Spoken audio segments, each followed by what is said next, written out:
Hello and welcome to a special on-the-road edition of Today in Space. I'm your host, Alex Rafanos, and as always, we're here to talk about a little bit of space and a little bit of science.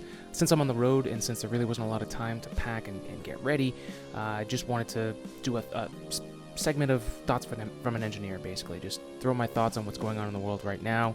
We'll talk about a little bit of SpaceX, we'll talk about coronavirus and traveling and just kind of my thoughts. So let's dig in. So I am here in San Diego, California. San Diego. It is a beautiful place. It's actually raining, which is a good thing for California. So it was nice. Got to walk around, got to enjoy the area, and actually did a little bit of a trip downtown. The flight out here was interesting. It was definitely not as insane as you'd expect. I flew out of Boston. It was the same day that the governor did a state of emergency, so obviously people are freaking out a little bit. But the airport was actually okay. It wasn't packed, so that was actually kind of nice. The flight out was actually mostly empty, so we got to kind of pick our seats, and for the most part, we were sitting across from each other on the aisles. I'm out here with Sarah, and we actually got to just kind of sit where we wanted. That was awesome. That's like the old days before commercial air flight got really busy and they started packing flights. Back in the day, you used to be able to just sit kind of, flights were not always packed. So that was a nice change. But not touching your face and stuff like that to prevent, obviously, the spread of infection is not the easiest thing to do, especially when you're thinking about not doing it. It's like that thing where they say, don't think about a pink elephant, but then you end up thinking about a pink elephant because I told you not to. It's kind of the same thing. I don't think that, especially in the U.S., but in general, people have had good hygiene for a while now. And I'm also guilty of it. We don't all have good habits of this, and so to expect everyone immediately to just do it, it's not going to happen, and it's going to get worse before it gets better. But, coast to coast, West Coast, East Coast, there is a shortage for sure of cleaning supplies and disinfectants. I was in this CVS, I just got back from there in San Diego, and someone in the line in front of me was actually calling a friend to make a deal to buy one of her cleansing face masks because that's definitely something that's different from the East Coast. Face masks are not really part of my daily procedure, and they're gone, and she's actually calling like, hey, I'll pay for your medicine, I'll pick that up. So there are already deals happening because of this, and it's interesting. It's really interesting. I was in Wegmans in the East Coast, and just to walk down the cleaning aisle and see barren, like nothing on the shelves, signs saying you're only allowed to buy 2 packs of disinfectant wipes per customer. I've never seen that in my life. So, whether or not it's as big as everyone is trying to make it, it's definitely affecting everything. And I think the biggest effect here is going to be economy and seeing what happens during this period. Because in the U.S., we're seeing, Italy as a country is basically shut down. My heart goes out to everyone out there. Obviously, we saw what happened in China. So this is only beginning here in the U.S. But basically what I'm doing is I'm just asking people that actually know what they're talking about. I have a friend who's a doctor. I have some other friends. So if you do know somebody who actually knows what they're talking about, and they're not just what am I thinking, like a couch quarterback of being a doctor. If they don't have a degree, or they're not a scientist, biologist, infectious disease expert, don't take 100% stock in what they're thinking or what they're saying. And same for what I'm saying. This is just kind of observations of me traveling here. Let's talk a little bit about SpaceX and what's going on there, because there's a lot in the last week since our last episode. So we'll go into that, and I'll just give you my closing thoughts on where we're at and how a scientific mindset can help in times like this. So first, SpaceX is making moves. They were able to get their $500 million in funding for their next steps for Starship and all the other projects that they're working on, Starlink. So that's great. That's more money than Elon Musk was expecting and looking for. So that just shows confidence in their approach and what they're doing. So it's good for SpaceX. I'm glad to see that. Obviously, funding is still a major part of this.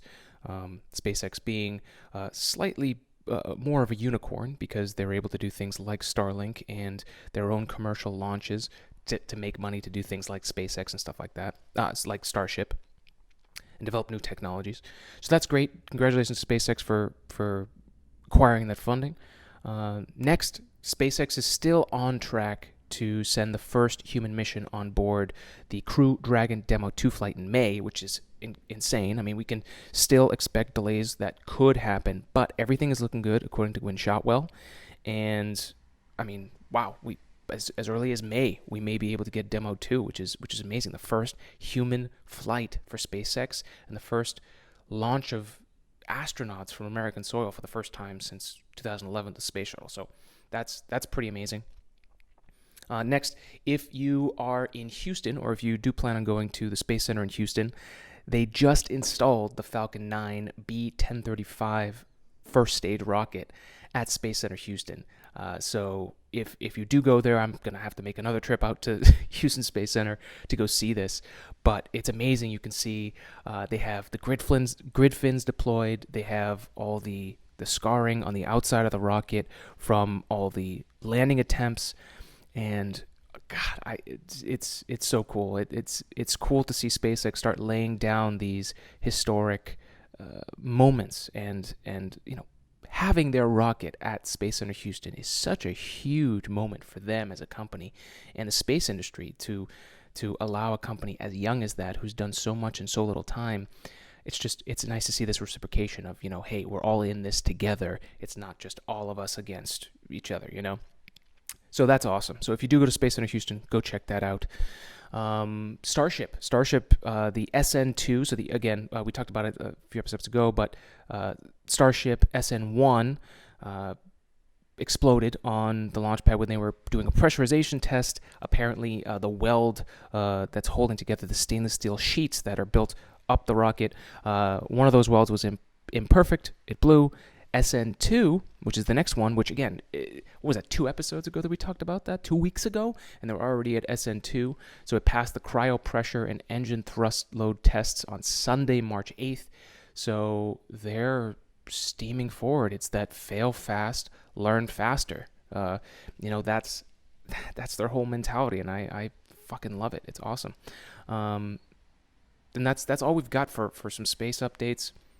If you want to check out, we have the link in this week's episode for a really cool collab. All right, so it's with Lindsay Sterling, who's a violinist, and they did this collaboration. It's like a music video of her song Artemis from her new album, and it's about the Artemis mission. So I wanted to give congratulations to NASA for stepping out of the box and doing a collaboration with an artist that just helps promote. I mean, it was a great video. I definitely recommend it.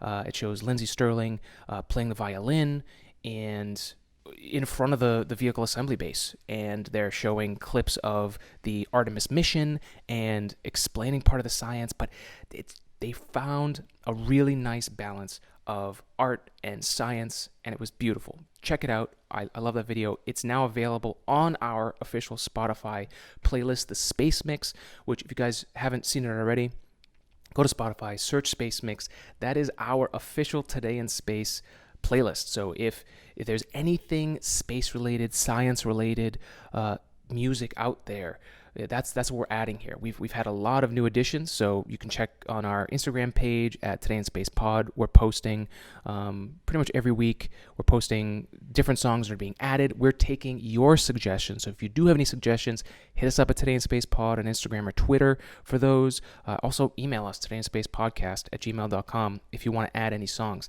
It's everything from sci-fi themes, not full albums, but, specific songs that are theme songs. There's also just any song that has anything to do with space or science.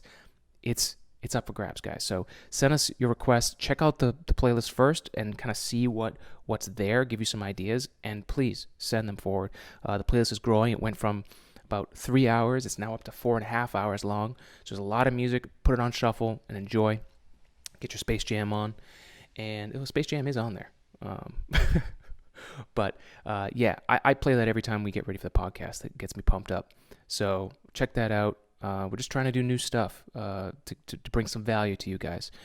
And that's it. Let's close out with my thoughts on the scientific mindset. So there's a lot of hysteria going on right now, and I don't think all of it is overrated. I think that there's definitely, it's the basics of just germs spreading. And like I said, especially Americans, but in general, we haven't had great great hygiene. I've been seeing people sneeze just straight out without covering their nose in public places. God, I've seen so many people just like wipe their face and like just move on with their day with their hand, and it's like, oh, that's gross. So a lot of this is more just human behavior. That's most of this, and I think a lot of the predictions of, hey, this incubation period of how long this could actually be around is from what I've heard from people I've talked to is accurate. It's going to be a few months here where before it's not a problem anymore, and it's only begun. So, man, but having a scientific mindset is going to help a lot with the freaking out, because I see so many people. There's a lot of people freaking out, thinking it's the end of the world.